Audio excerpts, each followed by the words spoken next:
I think we're excited that they get one more chance to compete. Some of them have some kids that they're targeting that we competed against in conference, and I think it gives them one more chance to go out and battle a little bit.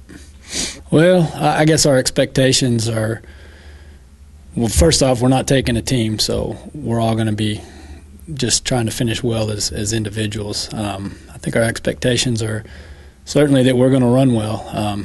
We took 7 people that we thought were running well, were practicing well, and we expect to get results out of it.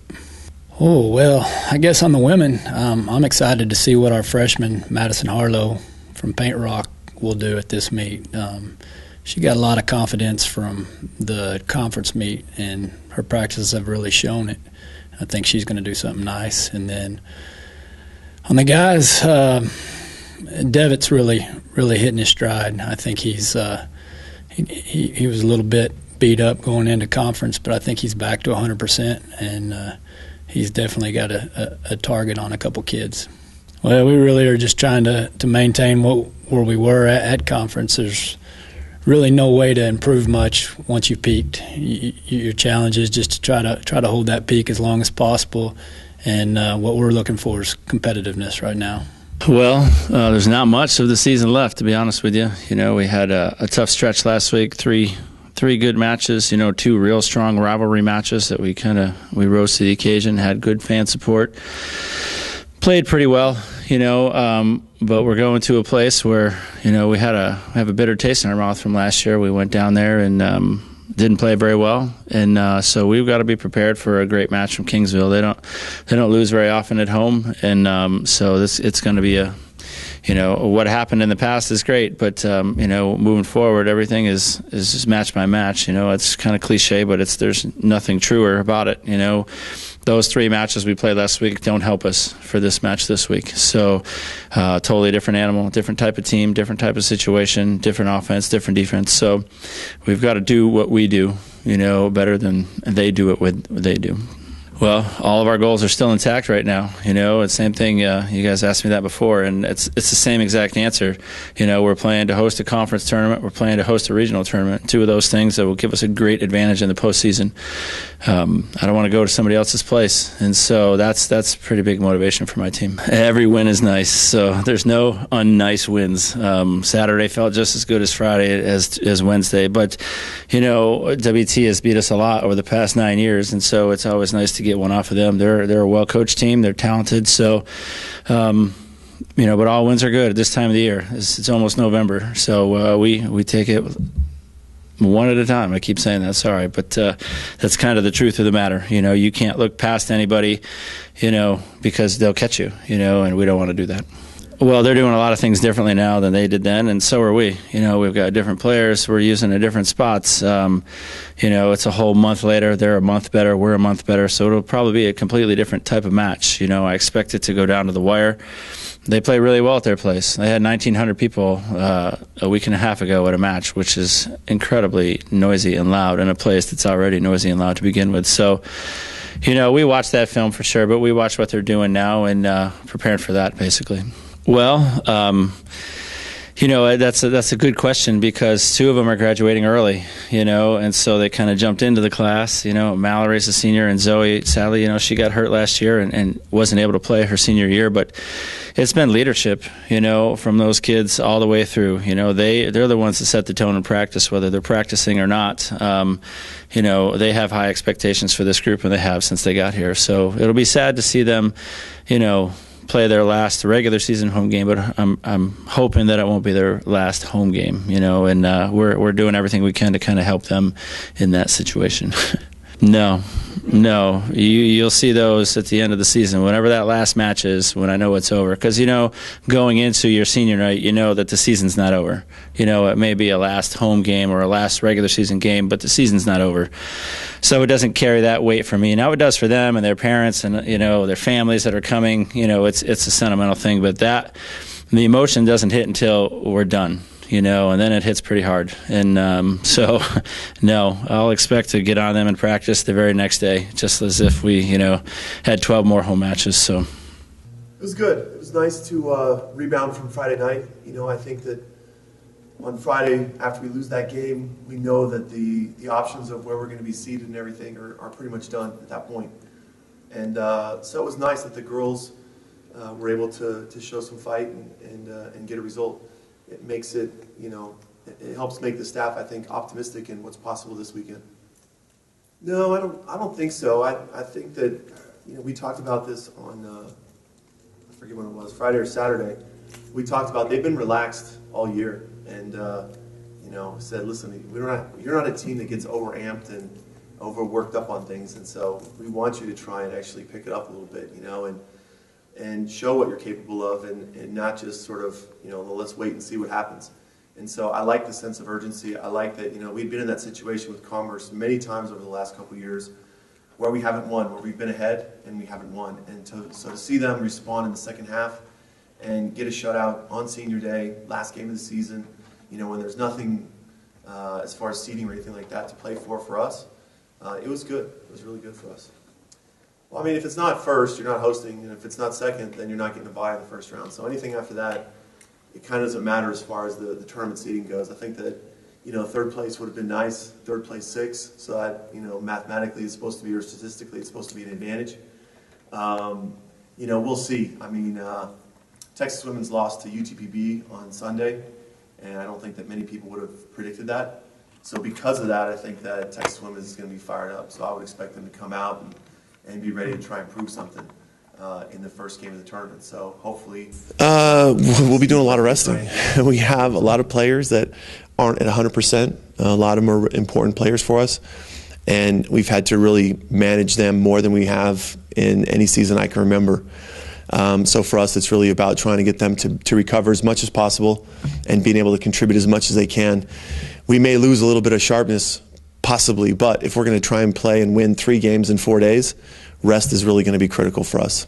I don't know. Demi's obviously been a key player for us in the front. I think that Ashley Exford's been a critical component in the back. I think that, our seniors obviously want them to go out with, positive memories. Obviously, wins help with that. As far as the fans, I want to thank them for coming to our home games. Hopefully they'll get online through the Lone Star Conference website and watch the game online. I don't know if it's free, or it usually is free, so they can get on there and encourage it. And hopefully maybe when we make it to the final on Sunday, they can drive down Saturday and come watch the game. We just lost to them, so I think that hopefully the girls are prepared to try and go in and show the performance that they did 2 games ago when we played against Texas Women's, and I thought played exceptionally well against them, out shooting them 23-3, and we did really well, and obviously we didn't do that this last Friday, so hopefully that's what's on their mind. Hopefully they can get over the Commerce win and understand that this is a different team and a different day, and we've got to perform again. Yeah, we felt like we've had a pretty productive off season. I felt like in comparison to last year, which was year 1 for me, I felt like our guys are in a lot better shape this time of year than we were last year, and I think that just kind of starts with having some returners. You can choose to have closed door scrimmages. You can choose to have exhibition games, and so one of the things we knew we were going to have a lot of returners that had played in the postseason last year. And we really just wanted to challenge them early. So, and to be in an environment like that and to be able to, not have the practice jerseys on, but have the uniforms on and be able to go through the game-like situations that it's going to bring come November 18th and 19th when we actually tip it up and they go against your win-loss record. So, this is not us trying to go out and prove to the Lone Star we're for real. This is for us to get better.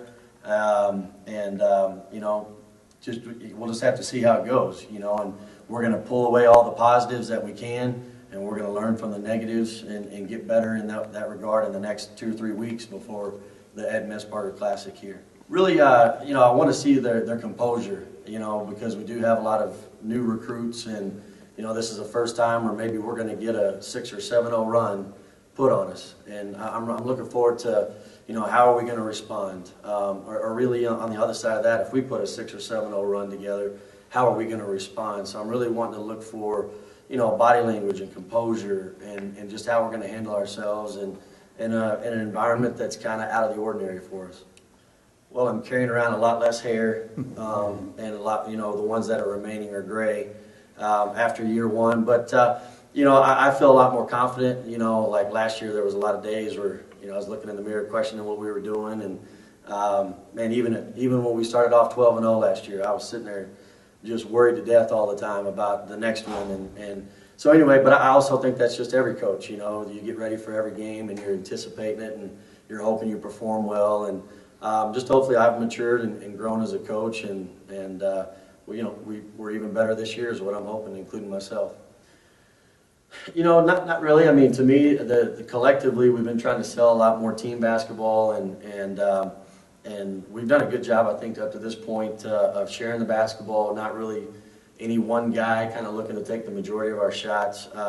We still are preaching shot selection, trying to get the best shot possible, but that's every team early on in the year, and trying to understand where our spots are, where our spacing is, and it goes on the defensive side of the floor too, just chemistry together, being able to communicate, being able to have team defense. But you know, I really can't single out one person. I think they've all made strides, each individually, and hopefully as a team. That's the $1 million question. For us, our kids have just got to continue to keep playing hard, and you know, right now we're a team that we need some good breaks, the ball to bounce our way right now. We're looking for some things to happen, but you know, our kids understand that that's not just going to happen by them waiting for it. It's got to be something that we got to go out and work for and continue to keep swinging, and hopefully we'll land some shots this weekend. Yeah. You know, that's the toughest thing, I think, as a coach is, you know, with 2 games left, knowing that you know, the seniors, these are the last 2 college games that they'll play. Those kids, you know, there's not a lot to play for because the playoffs are out of reach, and so you know, that's the thing, is we're gonna have to go out there and play for pride and do it for those 20 seniors. And I think that our kids love those guys, you know, so much that they want to do everything they can for those guys, and a way to send them out would be to get a great win against WT this weekend.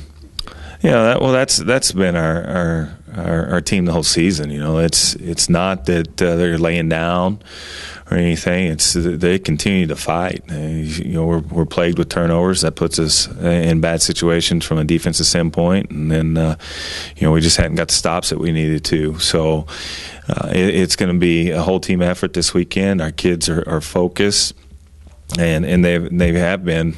Every weekend when we meet, you know, they're disappointed in the season, but they know that you know, we got 20 seniors that are finishing their career, and we want to do something special for them. Right now, we don't know. You know, with us not practicing until Tuesday, it's just kind of, you know, he's been in the training room getting treatment. He's obviously sore. He's been taking some hits the last couple of weeks. But you know, Carson's character, he's going to go out there and try as good as he can, and so we'll see and know more later as the week goes on. But if he's unavailable, I know that Jesse Drummer and Jake Faber both are very capable of getting it done, and so those guys got to be prepared and ready to go. Well, they're very WT on offense is very athletic, and you know, it starts with their running back, and they do a lot to get the ball to those guys, and it's short, quick passes. You know, great up front, gives the quarterback plenty of time. But so we're going to have to be sound in the passing game. They're a heavy pass team, and that's something that we struggled with this last weekend. So we got to make some adjustments. We got to put pressure on the quarterback. You know, I think that our defense will do a great job against the run. And then from an offensive standpoint, you know, they got a brand new defensive coordinator this season, and a little bit more sound than what they've been in the past. And so we got to be able to stretch the field. And right now we got a lot of defenses that are sitting on the short, quick passes, and so we're going to have to throw some passes up top and be successful in that for those guys to back up a little bit for us. Yeah, we're going to have to with the team that, you know, this last weekend only ran the ball 20 times against Commerce. I know that they're probably going to sit back there and throw the ball a lot. So our defensive line has got to do a great job, you know, putting pressure on their quarterback. You know, at least getting him uncomfortable, so he's throwing off his back foot, and then so we have some opportunities to get some turnovers and give our offense a chance to put some points on the board.